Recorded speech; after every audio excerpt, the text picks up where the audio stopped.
அலைக்கும் வரஹ்மத்துல்லாஹி வபரகாத்துஹு. சையதுனா ஜரீர் பின் அப்துல்லா ரதியல்லாஹு அன்ஹு,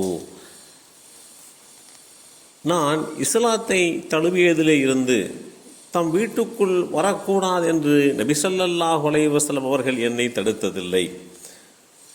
புன்முறுவலுடன் சிரித்தவர்களாகவே தவிர அவர்கள் என் முகத்தை பார்த்ததில்லை.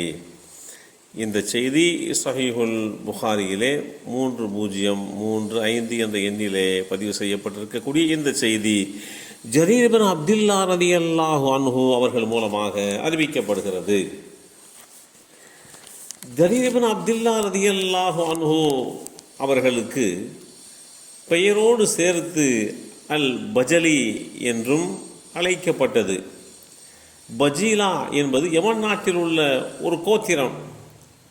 இவருடைய பூர்வீகமும் வம்சாவளியும் அங்கிருந்து வருவதனால் அந்த கோத்திரத்தை குறிக்கும் வகையிலே ஜரீர் பின் அப்துல்லா அல் பஜலி என்று இவர்கள் குறிப்பிடப்படுகிறார்கள். நான் இஸ்லாத்தை ஏற்றுக்கொள்வதற்காக வேண்டி மதீனாவை நெருங்கினேன். பின்னர் மதீனாவை அடைந்ததும் என் வாகனத்தை மஸ்ஜித் நபவியிலே கட்டி வைத்தேன்.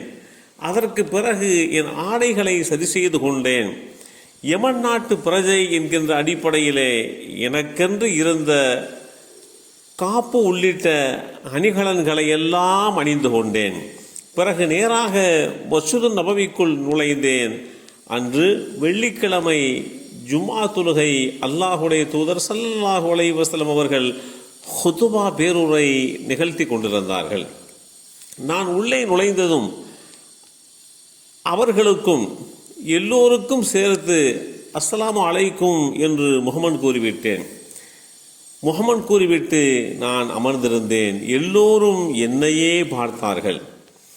ஏன் எல்லோரும் என்னையே பார்க்கிறார்கள் என்று மனதுக்குள்ளே எண்ணிக்கொண்டு அருகாமையிலே இருந்தவரிடத்திலே ஏன் எல்லோரும் என்னை திரும்பி பார்க்கிறார்கள் என்று கேட்டபோது அதற்கு என் அருகாமையிலே இருந்தவர், ஆம், யமன் நாட்டின் மிகச்சிறந்த மனிதர் இப்போது உங்கள் மத்தியிலே முஹம்மது கூறியவாறு இந்த வாசல் வழியாக உள்ளே நுழைவார் என்று அல்லாஹுடைய தூதர் ஸல்லல்லாஹு அலைஹி வஸல்லம் அவர்கள் நீங்கள் நுழைந்த வாசலை சுற்றி காட்டினார்கள். அவருடைய முகத்தில் ஒரு விதமான ஒளி தோற்றம் அல்லது அரச தோற்றம் தென்படும் என்றும் அல்லாஹுடைய தூதர் ஸல்லல்லாஹு அலைஹி வஸல்லம் அவர்கள் விவரித்து கூறினார்கள்.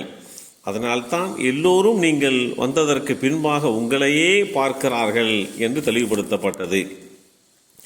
ஹிஜ்ரி 10ஆம் ஆண்டு அல்லாஹுடைய தூதர் ஸல்லல்லாஹு அலைஹி வஸல்லம் அவர்கள் இறுதி நாட்களில் இஸ்லாமிய மார்க்கத்திற்குள்ளே நுழைந்தவர்கள்.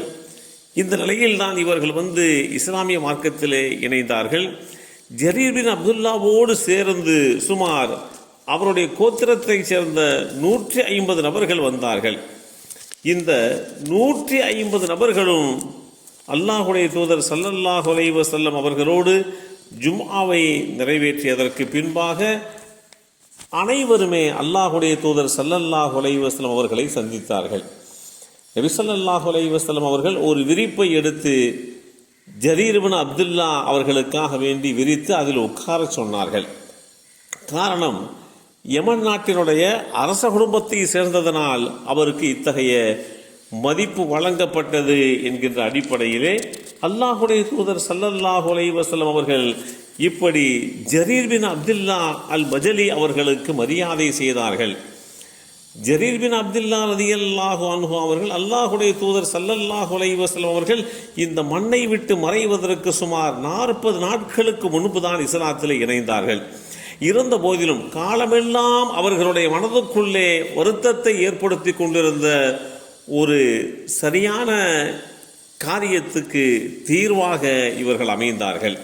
அதெல்லாம் இவர்களுடைய வரலாற்றிலே மிகப்பெரிய ஒன்றாக பார்க்கப்பட்டது.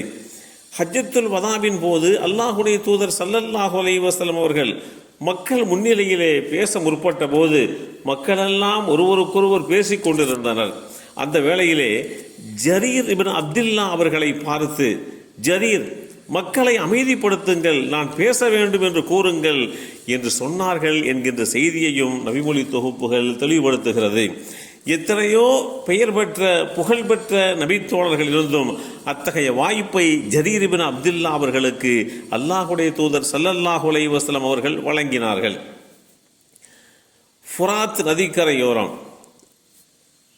வாழ்ந்து ஹிஜ்ரி 51ஆம் ஆண்டு சிரியாவுக்கும் ஹைராவுக்கும் இடையில் இருக்கக்கூடிய குர்கிசியா என்ற நகரில் இவர்கள் மறைந்தார்கள்.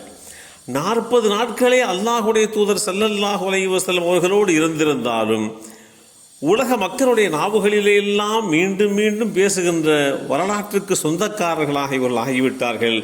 எல்லாம் வல்ல அல்லாஹு தஆலா இவர்களுடைய வரலாற்று பின்னணியை புரிந்து கொள்கின்ற வாய்ப்பை நமக்கும் நம் சந்ததிக்கும் வழங்கி அருள் புரிவானாக. அஸ்ஸலாமு அலைக்கும் வரஹ்மத்துல்லாஹி வபரகாத்துஹு.